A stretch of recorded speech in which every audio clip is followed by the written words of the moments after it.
So Pixar lied about the lizard meme. I just got done watching Hoppers, the newest Pixar movie of this year, or the first one actually, and, you know, it was okay. I didn't really know what to expect going into this movie. I didn't see any like crazy marketing for this, really. I really only watched the trailer for it a handful of times. In fact, I've seen more marketing for Toy Story 5 than this, if anything. And I have a feeling that's what Pixar mainly cares about this year. But Hoppers came out first, and like I said, it's just fine. I kind of did expect a lot more from Pixar for this movie, and I don't want to say like they're falling off, but I am seeing a bit of a trend where their movies are just not as spectacular as they used to be. Like, I'm talking like back in the day, Pixar around like Finding Nemo, Incredibles, Cars, Ratatouille, WALL-E, those movies are all just banger after banger, and I really wish Pixar would get back to that, you know, or to that era, have their own renaissance. Even thinking back, Elio, I kind of was being a bit too nice to it. I think it's a okay movie,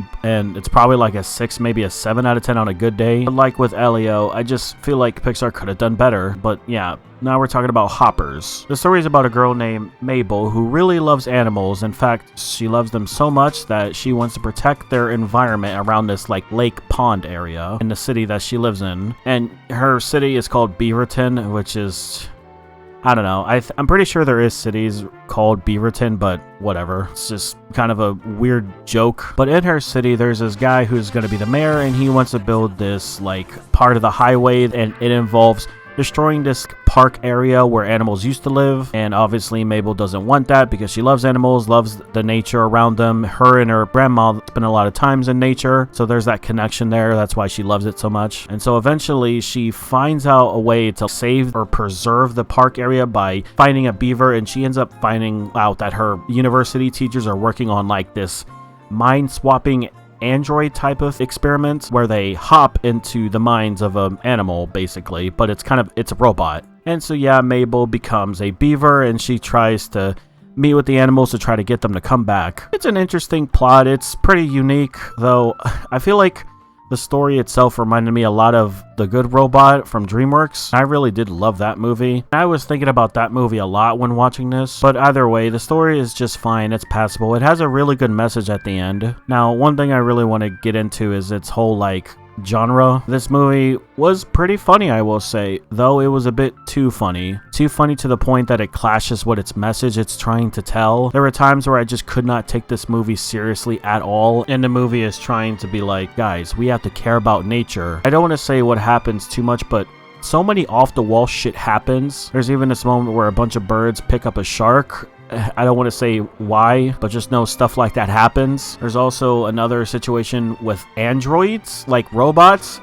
Like when that moment came up in the movie, I just felt like this movie is just getting too ridiculous. Like it doesn't even feel like a Pixar movie at this point. But yeah, it was funny, but a bit too funny, like to the point where I just couldn't really take it serious. Its characters are all fine. I think Mabel is a pretty interesting Pixar character, and that's about it. Everyone else was pretty, you know, just basic, nothing really deep about them at all. Like, I kid you not, there's literally no one else that's really interesting. I guess the mayor character is very funny, but he's more of a stereotype the way I see it. But he does have some moments, but really nothing else from all the other characters, and I feel like that's a big shame. The animation is just fine. It's not anything spectacular, and I'm expecting a lot from Pixar.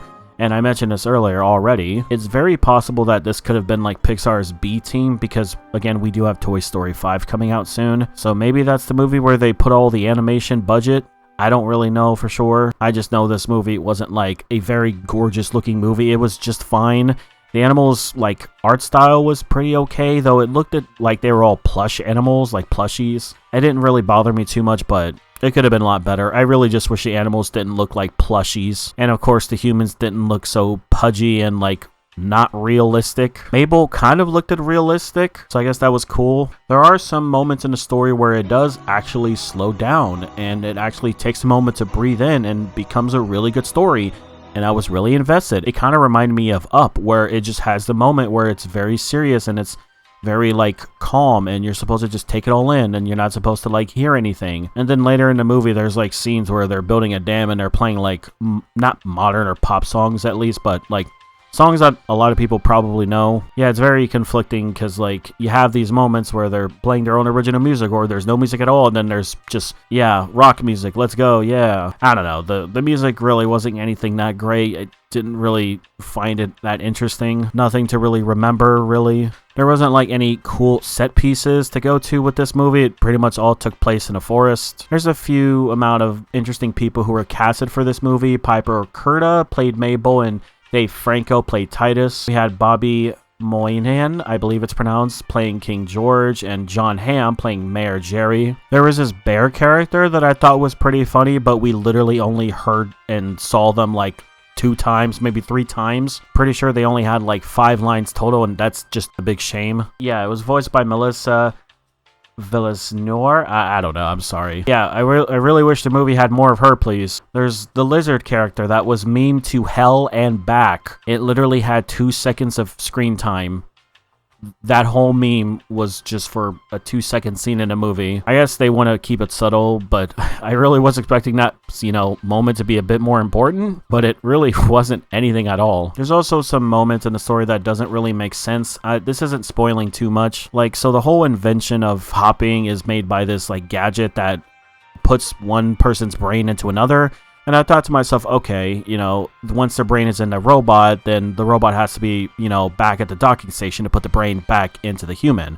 Because the human has to, you know, be at one place because their brain is not in their, you know, human body. But the animatronic is, like, docked at the station, I'm assuming in, like, charge or whatever. So you'd think, like, okay, in order for the brain to get back, it has to go back to the docking station, like I said. And even in the movie, there's this whole scene where this person who's in one of the beaver robots, or the beaver robot, she makes an effort to get back to the docking station. But later in the movie, there's times where other people are inside other robots and they get, like, blown up, and that's another thing. Like, there's a lot of explosions in this movie, like very funny explosions, which is why I couldn't take it that seriously. But yeah, the robot explodes and they wake up when they lost their brain, and I'm like, so you don't need to be back at the docking station? I just don't understand why they made that, like, whole scene about her getting back to the whole lab. Why not just have it to where the beaver just stays somewhere in a hidden place, like up in a tree? I guess it maybe needs to be charged, but they don't really imply that. Also, this whole, like, robot animal thing that you hop into is kind of weird. I have a feeling they're hinting at up because of the whole Pixar theory. But also, this robot is very, you know, strong and durable. It's waterproof.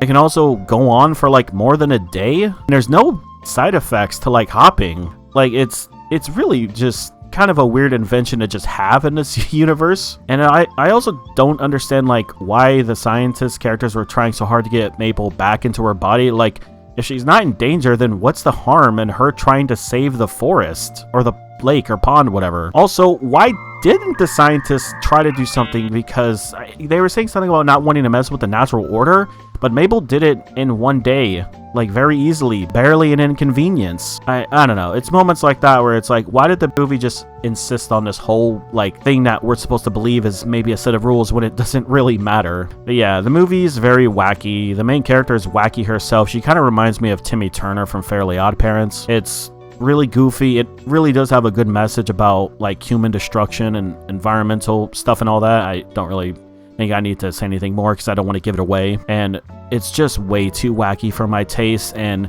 at one point, the jokes just kind of not become funny anymore. It kind of just becomes way too ridiculous that I can't, like, enjoy it. And combined with the fact that the animation and, like, story wasn't, you know, all that insane for the Pixar standard that I have, I really was just upset with this movie, and I really thought it could have been a lot better. It wasn't anything ridiculously bad. It wasn't anything boring. It was funny and entertaining. Like, I didn't hate the movie, but I don't want to say this movie is, like, great or good, really.